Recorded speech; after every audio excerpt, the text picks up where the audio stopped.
Riley Wynn with Digital Trends. We're here at TwitchCon 2019. We're at the UTA brunch, and we're joined here by Alexia Raye. Alexia, thank you for joining us. Thank you for having me.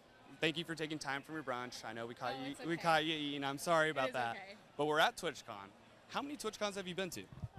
Probably 3. I think this is my 3rd one now. Okay. Yeah.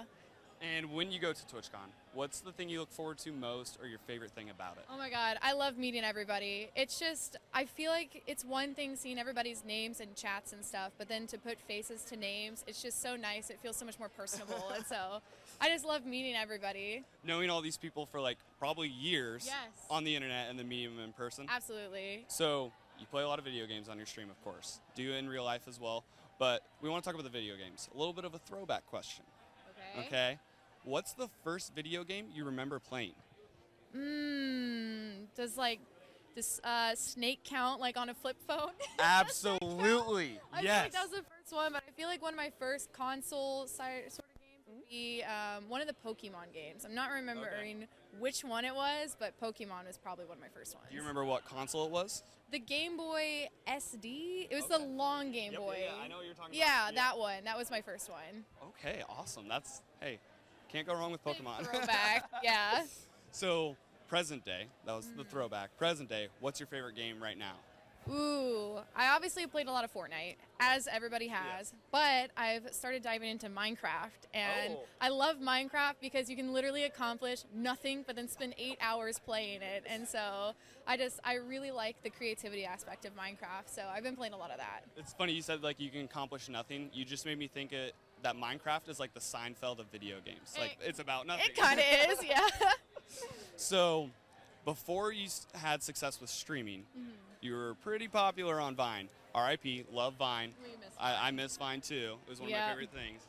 But how do you think that helped your like streaming career, or how did it like make you more prepared for being kind of like an entertainer? I definitely feel like Vine is completely different than Twitch because Vine's obviously 6 seconds. A live stream is hours and hours and hours. So I think that it helped my initial like creativity boost, but beyond that, it was like diving into an entire new world. It was just crazy, and I love that. I love trying to build a whole new audience and meet all sorts of different people because it was just very different. Yeah, because your Vine content, like, I like to describe it and tell me if this is wrong. It was like you had the like hot mess memes. Like I love those. Like you were so good at them. Yeah, that's me. I mean, so they were funny. They were hilarious. I like to describe my Vines as cringy. Looking back on them. Okay. Well, because it's looking back. This is so many years ago. So TikTok. Oh no. I see TikTok as like the modern day Vine, personally. So have you gravitated toward it at all? I know originally when it came out, it was just a bunch of lip sync videos. I was like, I don't like that at all. But now I was like ironically watching it, and I find myself, I was like, what are these kids doing? And I started watching, I was like, oh, I've been watching this for like an hour? Like what? And I feel like it's so entertaining now, but I don't think that I'm going to do TikTok anymore. I feel like I'm like beyond the TikTok days, and I'm trying to like, do more adult things instead of that, but that's yeah. fair. It's a little younger audience, a little younger demographic. For definitely a lot of younger people, and so I'm like, I don't want to be the grandma on the site. So when you're streaming, chats are going crazy, right?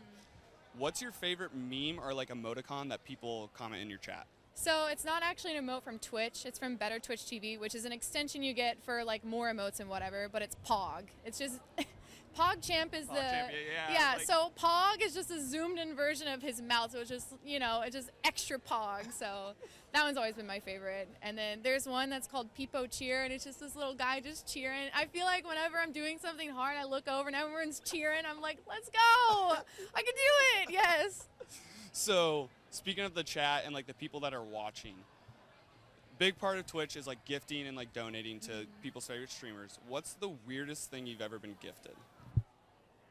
Weirdest thing I've ever been gifted? Or maybe coolest, if you can't think of weird. I don't or know both. What weirdest, there's some weird messages, but I feel like most of the time they're just trolls. Okay. I feel like the craziest thing that has been gifted is someone gifted 3,000 subscribers in the channel. Whoa. Yeah, and I was like, that is just like, what do I do to deserve that? Like, that's just, I don't even know how you can even say thank you to something like that. But I matched them all. There you go. And so they gifted it, and I was like, I'm matching them. I'm going to throw it back. And so, they give to me, and I want to give back too. So I matched that many subscribers. That's Ow. Yeah. Ow. So back to the Fortnite. You play a ton of Fortnite. Okay. What's your favorite Fortnite celebration? Celebration? Like emote? Yeah. Ooh, I don't know. I'm not sure. I can't think of one right now. I can't think of what my favorite one has been. It's been like a month since I played Fortnite, I'm not gonna lie. So because I've been playing so much Minecraft and I'm just like drawing a blank, but Minecraft is just taking over your life. Yeah, Minecraft literally it just consumed every part of my brain at this moment. Yeah. Okay. So we'll go to the next one. It is another Fortnite question. Is that okay? Yes, yes. Okay. So for new Fortnite players, because I've tried playing it, okay, I get killed in like 15 seconds by a 10-year-old, and it really stinks, and I'm really bad at it. So what kind of advice do you have for new Fortnite players like myself or out in our audience? Find a mech, and you just stay in it the whole time. I feel like if you find a mech, you are good to go, because they are just indestructible. Alrighty. Yeah. Find a mech. That's good to know. So TwitchCon. Twitch is really big. Like TwitchCon, it's crazy to see how big the industry is. Esports and like full-time Twitch streamers, they're not going anywhere. It's only going to continue to grow. Right. Where do you see like Twitch streaming going? I feel like they're gonna diversify a lot. Like right now, it's a lot of gaming, and so I feel like the next step would be to move beyond that. So there's a lot of people that do IRL stuff, but I feel like they could make that more accessible for people, or like even like science stuff. Like I was a biochemistry major in college, and so maybe like moving onward to like science people or something like that. Just go into, I don't know, bigger and better things. I just immediately thought of you doing like Bill Nye the Science Guy like shows. That would be 100%. Awesome. Oh my God, I just spit. I'm so sorry. Science. I've been wanting to do a Science Sunday where like every single week I do like a science video, and I don't know, I think it'd be really cool. So maybe that's where I see myself going. I like that. I like that a lot. And then for someone that wants to get into this industry and have success like you have, what kind of advice do you have for them?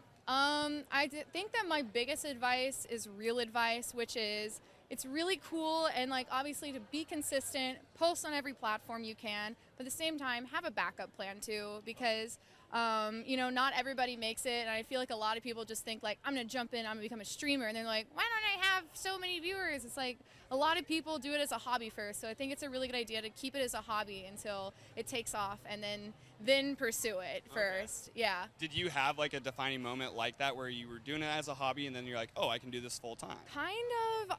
Because I was doing it on the side while I was in college, and one day my friend Raye, Alexia Raye, she... we interviewed her last year at E3. Oh, really? Yeah. So we were friends at the time. We had never met, though. She messaged me one day, and she was like, do you want to move to Austin, Texas together and be roommates? And I don't know why I said yes, but it was the best decision I ever made. And like, she's my best friend now, and I love her to death. But that was the moment where I just was like, yes, let's do it. And it was just completely on a whim. And huge leap. I love that. Yeah, it was a big leap, and it was just so much fun. It was a great year, and you know, obviously it's carried on. And so that was the moment, I think, for me. Last thing, where can people follow you? Oh, you want like me to plug my socials? Yes, plug yourself. Alexia Raye on everything. ALEXIARAYE. Perfect. Hey, thank you so much for taking time with us to chat on Digital Trends Live. If you guys want more interviews like this from TwitchCon 2019, go over to digitaltrends.com. That's it for us in San Diego. Back to you, Greg.